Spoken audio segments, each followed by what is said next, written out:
So JJ signing the 2 year, $31 million deal this afternoon. It threw me for a loop. So JJ stated he was tired of losing throughout the year. He obviously made that very long speech. I forget if that was week 14 or 15, stating he was upset with the team's lack of effort, the team's lack of a drive, and the kind of the cockiness that was in the locker room between young players, basically kind of saying, we're getting paid, it doesn't matter, we're already losing. So I had when Kyle and I made our original predictions when JJ was released, I at least myself immediately thought he was going to contender. I know Kyle had made an episode because I was in the process of moving that he put some projections of where he believed he would go: Indianapolis, Kansas City, Green Bay, and some other locations.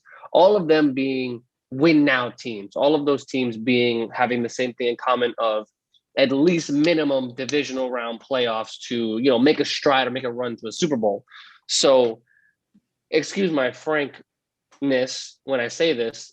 I don't think the Cardinals are anywhere close to that. No disrespect to Kyler Murray or DeAndre Hopkins or Cliff Kingsbury, but I want to say that the Arizona Cardinals are basically a later version of the Texans. Their secondary is weak. Patrick Peterson's on the tail end of his career. He's a free agent. All they have is Buda Baker. Chandler Jones just tore his biceps this last season. J.J. Watt himself is injury prone for the majority of the time. Their young and up and coming star is a linebacker that's Isaiah Simmons. And offensively, as we saw, they live and die by Kyler Murray. The run game was inconsistent. If it's not DeAndre Hopkins, the safety blanket of Larry Fitzgerald may or may not be there. He's still weighing on whether or not he'll return. And they went, 8-8 last year? And they were ousted of the playoffs by Chicago. Mm-hmm. Yeah, because Chicago got So, that last spot. so JJ goes from a 4-12 team to an 8-8 team. So positive, he goes to a 500 team, so he goes up. But to a certain extent, I feel like he kind of went maybe like angled because he didn't go laterally because they are better than Houston. Mm-hmm. But he didn't necessarily go to a team in which I thought that he would immediately have an impact to succeed. So JJ earlier in the week, if not last week, had stated not he came out, but there were reports that JJ's target pay per year was going to be anywhere between 15 to $16 million. So immediately that ruled out Kyle and I's contenders between Kansas City and Green Bay, because Green Bay's got its own contract situation that Kyle and I will get into it later in the offseason with Devontae Adams and Aaron Rodgers needing new contracts. They were already $5 million over the cap. Pittsburgh is restructuring Ben's deal, so we knew that the Pittsburgh situation wasn't going to happen. Obviously, Kansas City's got its own contract situation with Pat Mahomes basically being half the roster himself. So with JJ openly, or his agent or whoever leaked the report, saying JJ's target range of payment was the range that he said, it already started cutting teams out of the mix. And I started seeing reports, I'm pretty sure Kyle saw them too, that he was looking at Cleveland, that he was looking at Buffalo. Again, teams already in the playoffs, teams already that just need a few more pieces to succeed. And a veteran like J.J. Watt, who actually led the league in double team percentages with over 30% of double teams on pass rushes, which is incredible at 32, 33 years old, that he still demands that much authority. He would have made that situation better for both of those teams. Obviously, Myles Garrett, J.J. Watt, scary. And obviously the dominancy of Buffalo's entire 11-man defensive team, along with Shaq Lawson and some other star players, would have helped them kind of get them over the hump to maybe give Pat Mahomes a little bit of a run for his money. But to get back on topic, the fact that he signed with Arizona to me makes absolutely no sense. I think, like other reporters that leaked or that reported this earlier, I think the reason he chose Arizona was because they were able to give him $23 million up front and say, hey, we're going to give you this big chunk. You got to play out the rest of that $8 million over 2 years. That's not really difficult. JJ's obviously going to give them 130%, but the destination itself, JJ already said money wasn't everything because he got the world from Houston. They gave him every ounce of money and every penny that he could have asked for. But I thought he would have learned his lesson, because I don't see Arizona doing any damage in the West, or should I say the NFC West, significantly, because you have San Francisco coming back fully reloaded with all of their players that were injured last season. You have Seattle, who still has Russell Wilson as of right this very second. I mean, those negotiations seem to be getting worse and worse as we report every couple of weeks. And obviously, you still have. Oh my God, I'm going blank. Don't tell me. You got the Arizona. you got the Rams. The Rams, and obviously, and you have the Rams with Matthew Stafford. So it's probably the most, if not the top two competitive, top two most competitive divisions in football. And you have JJ Watt being inserted into the mix. It doesn't scream playoffs. It doesn't scream NFC Championship run. It definitely doesn't scream Super Bowl run. So it's questionable to me. I'm happy he got paid. Great individual, great philanthropist. He's an amazing person from what I've seen. Obviously, I don't know him, but I don't know, man. It just makes me scratch my head. The signing doesn't really make sense to me.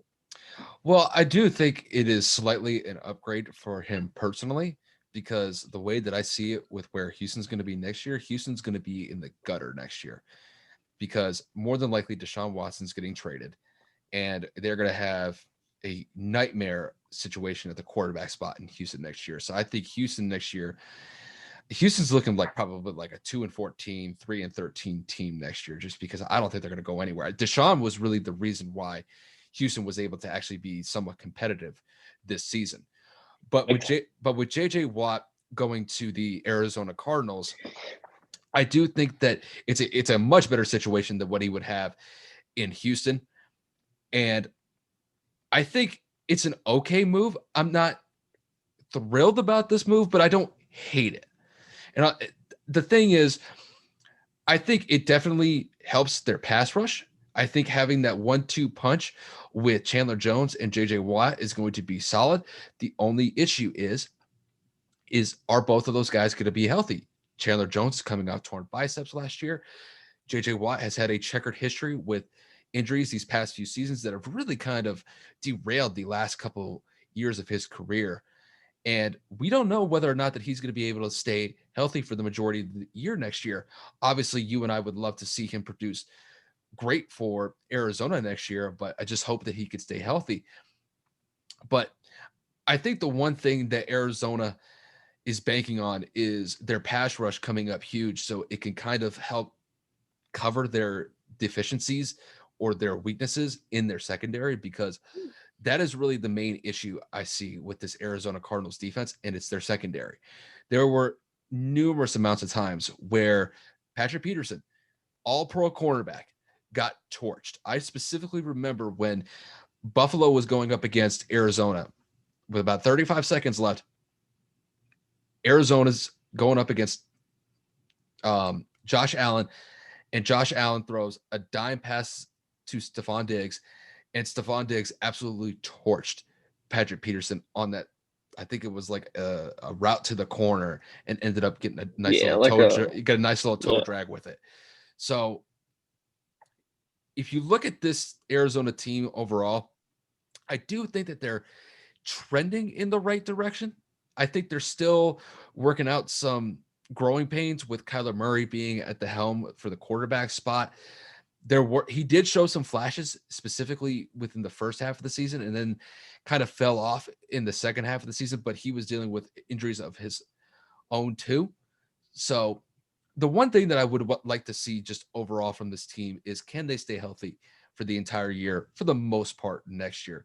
If they're able to stay healthy next year, you add JJ Watt into the mix, I could see this team maybe going, let's say 10-6 next year, but it's really all dependent on if they could stay healthy. I think JJ Watt, he does add a nice veteran leadership aspect to the team, specifically on the defense as well. So I think having that locker room presence will be huge for Arizona on the defensive side of the ball. And who knows? I mean, you add JJ Watt into the mix, maybe he can give Kyler Murray some pointers about just the pass rushes that they're going to expect going into next season. And look, like I said at the top, I didn't love this move, but I didn't hate it. And I think for JJ Watt, I wouldn't necessarily say that it's like a lateral move for him. I think it's going to be a slight upgrade just because of how bad Houston's going to be next year. So that's kind of my take on the whole JJ Watt signing with Arizona.